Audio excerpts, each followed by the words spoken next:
History is not written by the victors. It is written by the survivors. We delude ourselves into believing that civilizations rise and fall based on the strength of their laws, the sharpness of their steel, or the brilliance of their kings. We build monuments to our ego and call it legacy. But the true architects of history are microscopic. They are silent, invisible, and they do not care about your borders or your gods. There is a shallow grave on a windswept hill in Cambridgeshire, England. Inside lie a woman and a child, frozen in a final, desperate embrace. For 15 centuries, the earth held their secret. They were anonymous casualties of a forgotten time. But recently, scientists extracted DNA from the pulp of their teeth, and the silence of that grave was broken. They did not die of hunger. They did not die of war. They died carrying a biological weapon that had traveled over 3,000 miles to find them. This discovery rewrites the timeline of the apocalypse. It proves that the darkness had already consumed the world long before historians realized the sun had set. To understand the mechanics of this collapse, and to understand how fragile your own society is today, we must look back to the year 541. This is not just a story about a disease. This is a story about the precise moment the classical world died, and the nightmare of the Middle Ages began. To understand the magnitude of the fall, you must first appreciate the height of the precipice. In the year 540, the Roman Empire was not dead. It had simply moved east. Emperor Justinian ruled from Constantinople, a glittering metropolis of 500,000 souls. He was a man possessed by a singular, consuming vision: the Renovatio Imperii, the restoration of the empire. This was a civilization operating at the peak of its power. Justinian's generals had retaken North Africa from the Vandals. They were reclaiming Italy from the Ostrogoths. The Mediterranean was rapidly becoming a Roman lake once again. The Hagia Sophia stood as a defiance of gravity, a dome of golden light that proclaimed Roman dominion over the earth. The economy was a complex, humming machine of globalism. Ships carried grain from the fertile Nile Delta to feed the masses in Constantinople. Merchants moved spices from the east, silk from China, and wine from Gaul. The world was connected. The world was wealthy. The world was safe. Or so they thought. What the masters of the universe failed to understand is a fundamental law of nature. Efficiency creates vulnerability. The very arteries that pumped life into the empire, the trade routes, the grain ships, the military roads, were about to become the veins that delivered the poison. The infrastructure of conquest was about to become the infrastructure of annihilation. The assassin was already waiting. It had been evolving in the silence of the Central Asian mountains, specifically the Tian Shan ranges where Kazakhstan, Kyrgyzstan, and China converge. For centuries, the bacterium Yersinia pestis perfected its lethality within marmot populations. It was a biological sleeper agent. Then, the environment pulled the trigger. The climate shifted. Historical records from the time describe a sun that refused to shine, a pale disk in the sky that gave no heat. This was the onset of the late antique Little Ice Age. Temperatures plummeted. Crops failed. The natural order was disrupted. Hunger drives migration. It moves men, and it moves beasts. Rodent populations, starving and desperate, surged toward human settlements. They carried fleas. The fleas carried the bacterium.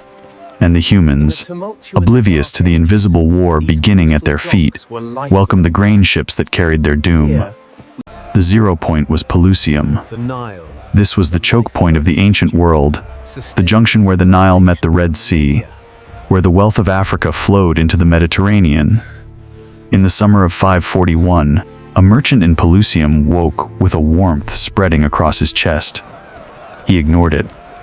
The machinery of commerce does not stop for a fever.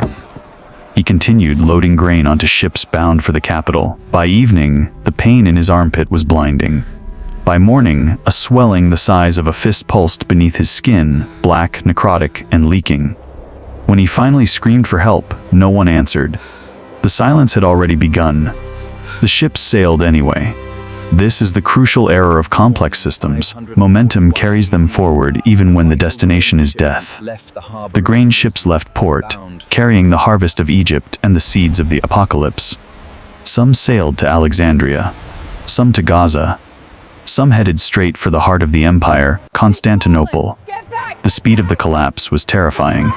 This was not a slow decline. This was a cliff. In Alexandria, victims collapsed in the marketplaces. The disease was ruthlessly efficient. It targeted the lymphatic system, causing buboes to erupt in the groin and neck.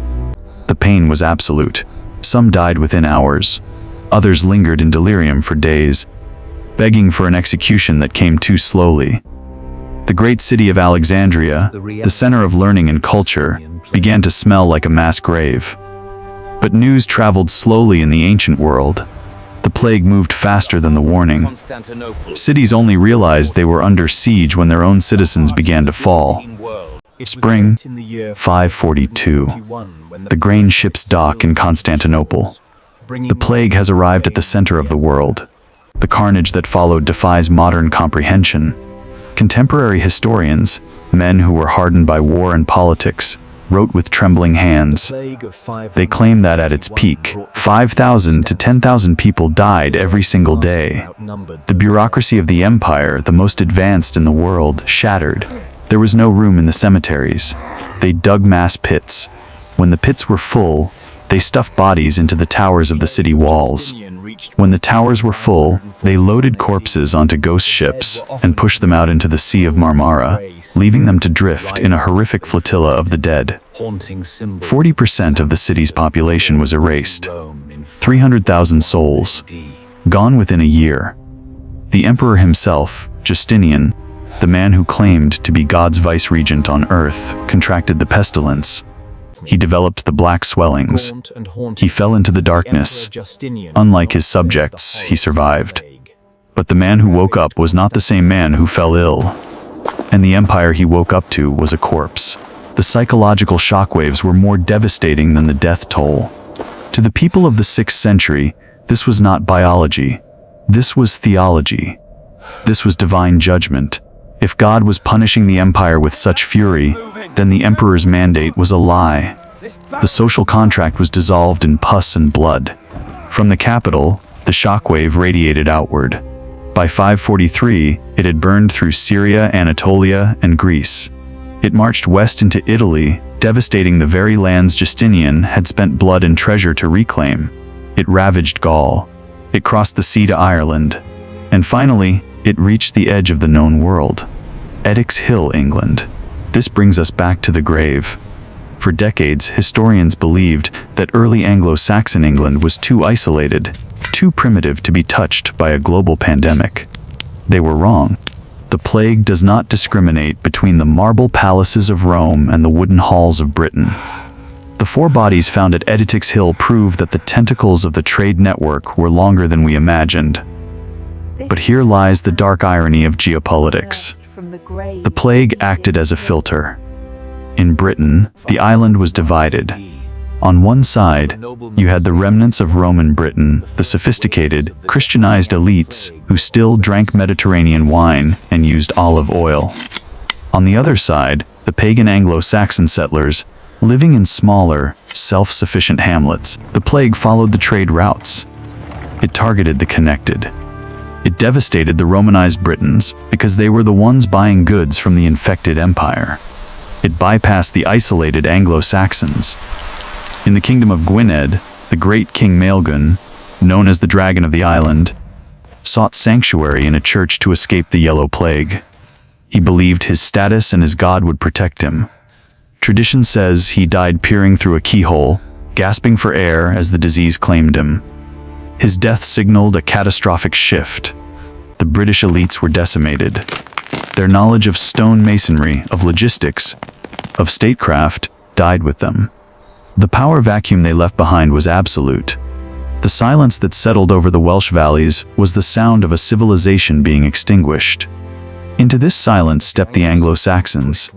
They survived because they were disconnected. They rose because their rivals were dead. The map of Europe was not redrawn by the sword of a barbarian king. It was redrawn by the bite of a flea. The plague accelerated the transition from antiquity to the Middle Ages. It ensured that the future of Britain would be Germanic, not Roman. By 547, the initial fury of the pandemic began to wane, but the world it left behind was unrecognizable. The economy of the late antique world had collapsed. The complex financial systems that allowed for standing armies and public works evaporated. Justinian's dream turned to ash. His great general, Belisarius, found himself commanding a ghost army. There were simply no recruits left. The fields of Tuscany and Campania went untended. Famine followed the pestilence, finishing what the bacteria began. The tax base required to maintain the glittering bureaucracy of Constantinople was gone. The empire had been hollowed out from the inside. This was the start of the long, slow grind of the Dark Ages. The survivors at Edix Hill did not rebuild a Roman society. They built a simpler, grittier survival. The jewelry and weapons buried with their dead in the years following the plague show a poverty of material, a shrinking of horizons. The world got smaller. The light got dimmer. The late antique Little Ice Age continued to darken the skies. Harvests remained meager. Populations remained weak. The plague did not truly leave. It retreated into the soil and the rodent burrows, becoming a recurrent nightmare that would return to cull the population every generation for the next 200 years. This is the lesson of the grave in Cambridgeshire. We like to think that we are insulated by our technology, by our medicine, by our modernity. But the systems we rely on are just as interconnected and just as fragile as the Roman grain network. The merchant in Pelusium thought he was just doing his job. He didn't know he was loading the end of an era onto his ship. When that woman and child were lowered into the cold earth of England, they took the classical world with them. The era of grand strategies and Mediterranean unity died in the delirium of the 540s.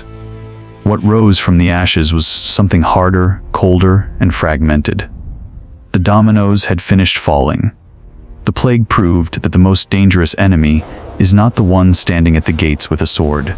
It is the one already inside the walls, coursing through your veins, waiting for the world to turn just enough to wake it up.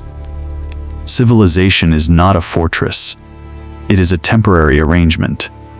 And nature is always waiting to reclaim its territory.